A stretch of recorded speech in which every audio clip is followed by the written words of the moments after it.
Здравствуйте, дорогие друзья!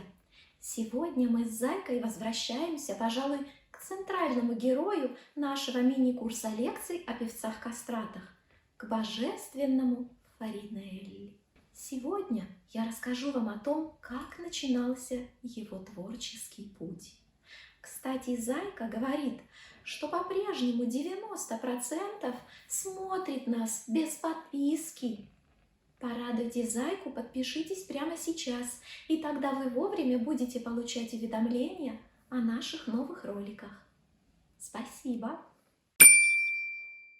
Итак, почему же я говорю, что Фаринелли – это центральный герой нашего мини-курса лекций о певцах-кастратах?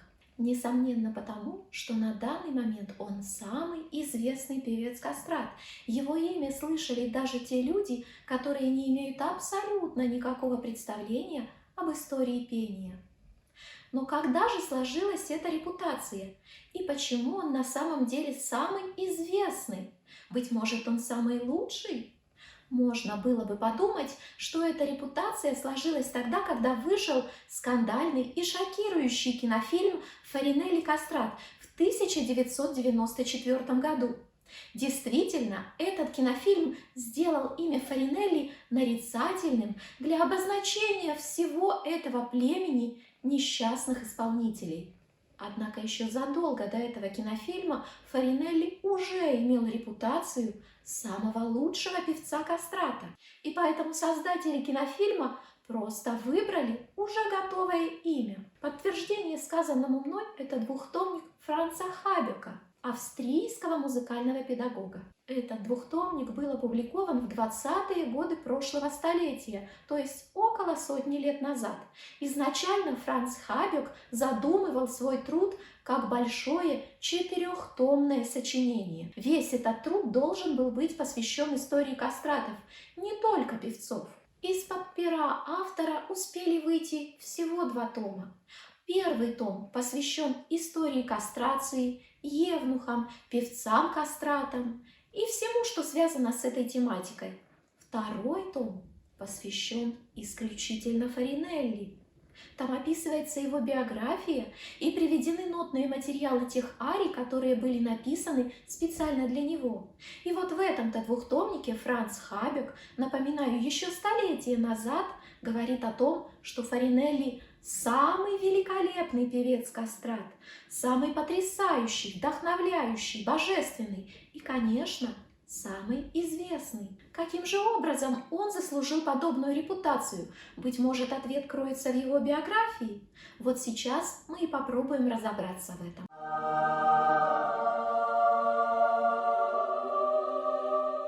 Нашего героя до определенного момента я не буду называть Фаринелли. Он будет значиться под своим настоящим именем – Карло Броски. Родился Карло Броски в Англии неподалеку от города Бари 24 января 1705 года. Его родителями были Сальваторе Броски и Катарина Боррезе, представители дворянства Мантии, то есть того дворянства, которое получило свой титул из рук короля за какие-либо заслуги в области правосудия и правопорядка. Помимо Карла у них было еще 2 детей. Это Рикардо, родившийся в 1698 году, и Доротея, родившаяся в 1701. Сальваторе был страстным любителем музыки, фанатичным. Он музицировал дома, он штудировал музыкальные труды. И естественно, вполне естественно, что подобной любовью к музыке он заразил обоих своих сыновей. Кстати, довольно быстро обнаружилось, что у Карла потрясающий голос, нежный, чистый, красивый тембр, потрясающие светлые верха, удивительная чистая интонация.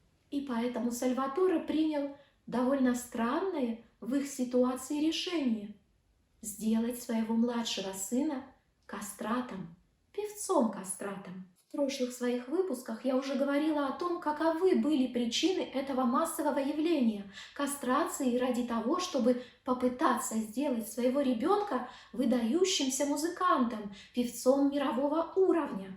В первую очередь это, конечно, всеобщая нищета. И вот поэтому я говорю, что решение Сальваторе было странным, ведь семья не находилась на уровне крайней нищеты. Напротив, в 1709 году Сальваторе стал губернатором города Маратея, а затем Чистернино. Непростое решение было продиктовано именно музыкальным фанатизмом Сальваторе. Операция была проведена в 1714 году, когда Карлу было 9 лет.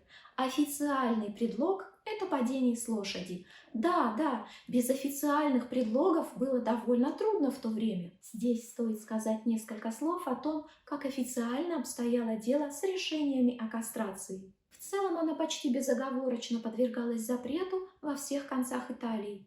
Со временем, конечно, начали появляться некоторые послабления. Например, в Неаполитанском королевстве была разрешена кастрация для тех, у кого в семьях более 4 мальчиков. Кастрация официально была запрещена для мальчиков младше 8 лет. Предлогом для проведения операции являлись медицинские показания, как, например, в случае с Карло. Его предлогом было падение с лошади. К медицинским показаниям для кастрации, например, относились подагра, эпилепсия, сумасшествие и, конечно, любимая всеми грыжа. Несмотря на мнимые разрешения, практика все-таки находилась под запретом. И вот именно в этот момент в дело вступал такой особенный медицинский предлог.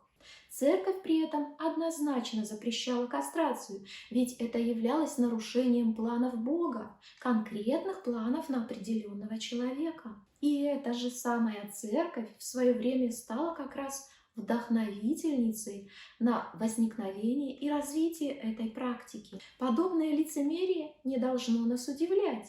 И даже в наше время, когда очень популярен лозунг «Мое тело, мое дело», церковь по-прежнему пытается диктовать свои правила. Естественно, что речь о кастратах теперь не идет, но обратите внимание, в наше время церковь переключилась на женщин, если вы понимаете, о чем я. Вернемся же к Карлу. Итак, 1714 год, Карлу 9 лет, и он прооперирован. Настала пора найти ему подходящего педагога. У будущих кастратов той эпохи было два варианта получить профессиональное обучение. Первый вариант – это пройти обучение в консерватории. И, кстати, у меня есть ролик об ужасах этого чудовищного заведения. Он где-то вот здесь. Про эти ужасы Сальваторе все прекрасно знал, ведь его старший сын Риккардо уже являлся учеником одной из таких консерваторий – Санта-Мария-ди-Лорето. Сальваторе учитывал нежный характер своего младшего сына, его чувствительность, его впечатлительность, и, конечно, в такие условия он отдать его не мог. Да, обучение в консерваториях было всесторонним и высокопрофессиональным, но тем не менее это не подходило для его любимого сына Карло, который должен был стать звездой мирового уровня. Поэтому Сальваторе прибег к другому способу, тоже довольно распространенному на тот момент. Он решил выбрать ему персонального учителя. Выбор Сальваторе пал на Порпору. Порпора был уже известен всей Европе как композитор, певец и вокальный педагог. Только что он как раз выпустил первого кастрата, который обещал стать действительно подлинной звездой. Им был Антон Хуберт, или в итальянском варианте Антонио Уберти. Естественно, устроиться просто так для обучения к такому выдающемуся педагогу не представлялось возможным, и поэтому Порпора постарался заручиться поддержкой знатных жителей Неаполя. Такими людьми оказалось семейство Фарина, с того момента ставшие покровителями Карлу. Стоит несколько слов сказать о том, что же обозначало это самое индивидуальное обучение у педагога. Родители точно так же расставались со своим сыном на долгое время, отдавая его к какому-либо учителю, с той только разницей, что с того момента мальчик должен был жить в его семье. То есть педагог не только обучал его вокалу, контрапункту или каким-то другим музыкальным хитростям и знаниям, но он также его воспитывал, содержал, кормил, ухаживал за ним. А какую же выгоду извлекали педагоги из этого контракта? Кон- А какую же выгоду извлекали педагоги из этой ситуации? А выгода была очень простая. Тогда, когда их ученик выходил на сцену и начинал зарабатывать приличные деньги, он должен был в течение какого-то времени отчислять часть своих гонораров своему любимому учителю. Итак, план Сальваторе увенчался успехом. Порпора принял мальчика. Интересно, что в отличие от педагогов другой старой итальянской школы, болонской, например, Този, Пистocchi, Бернакки, Манчини, Порпора не был кастратом, он был тенором. И это нам указывает на то, что тенор вполне способен обучать кастрата, бас, сопрано, поскольку существуют некие универсальные вокально-педагогические основы. И действительно, Порпора, будучи тенором, выпускал вполне успешных кастратов. Несколько слов стоит сказать о легенде, которой овеян педагогический метод Порпоры.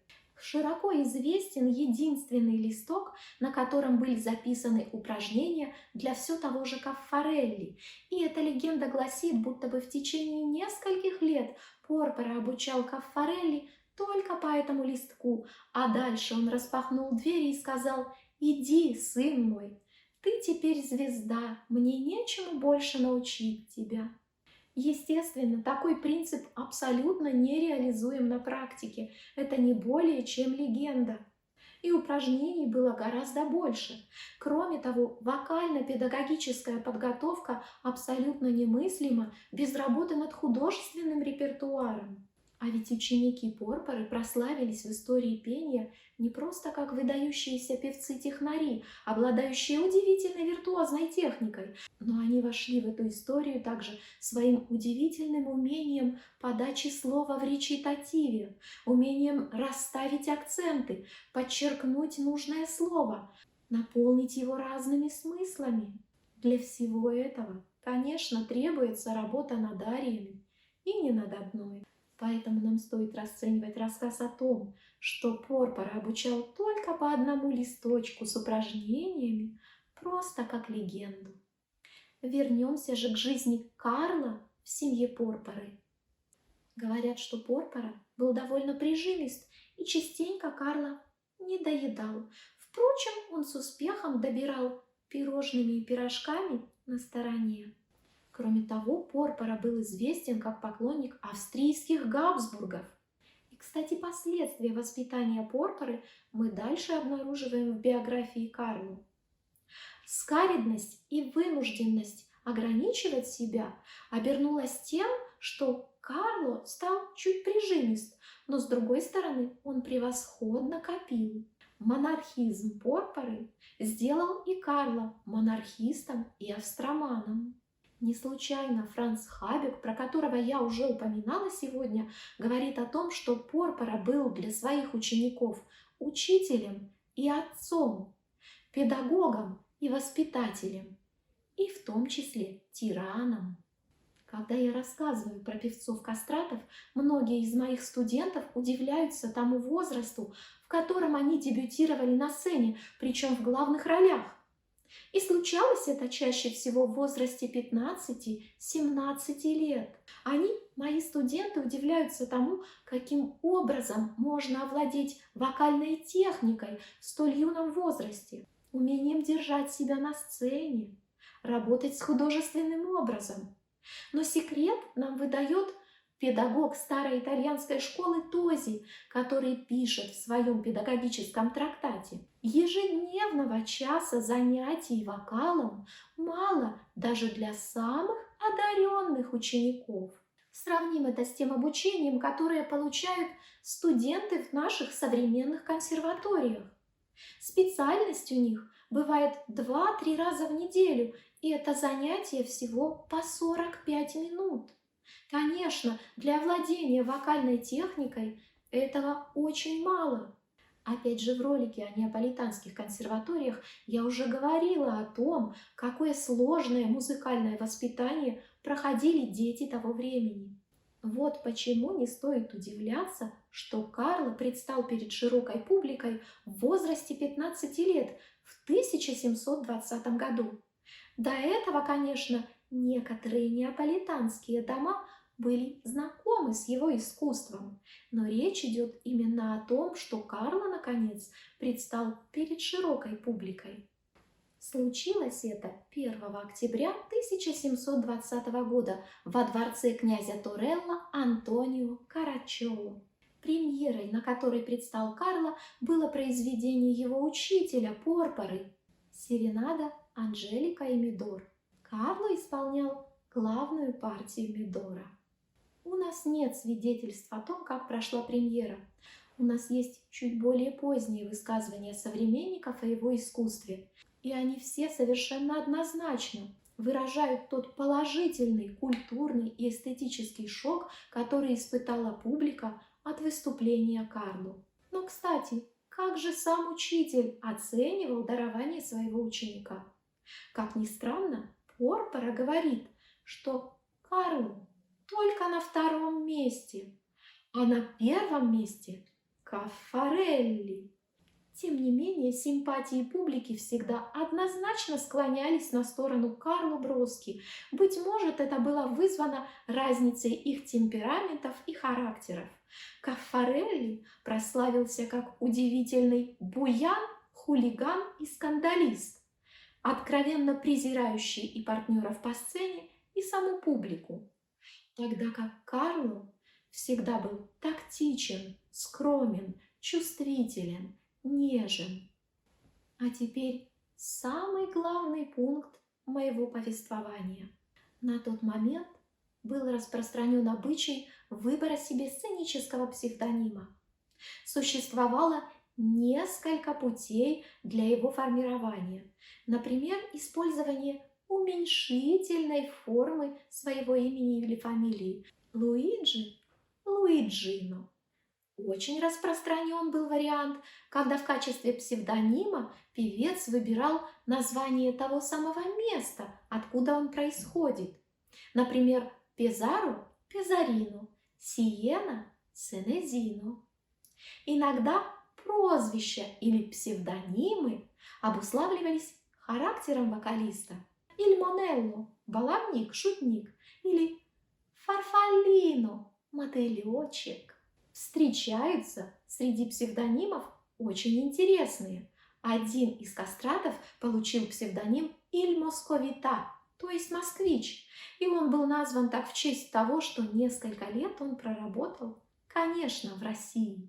И еще один распространенный способ выбора псевдонима. Можно было назваться по имени покровителя или своего педагога.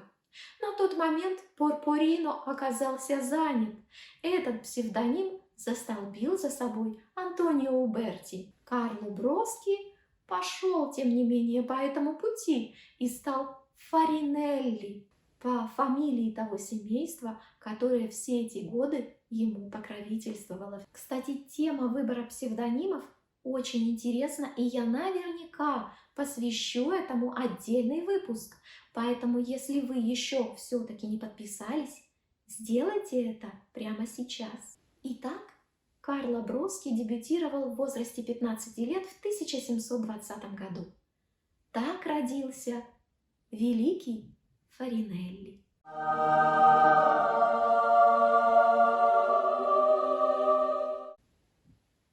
И мой голос сейчас настолько убаюкивающий, что даже зайка заснула. Но я надеюсь, что вы, мои дорогие зрители, не заснули и досмотрели этот ролик до конца. А на сегодня мы с зайкой заканчиваем. До новых встреч!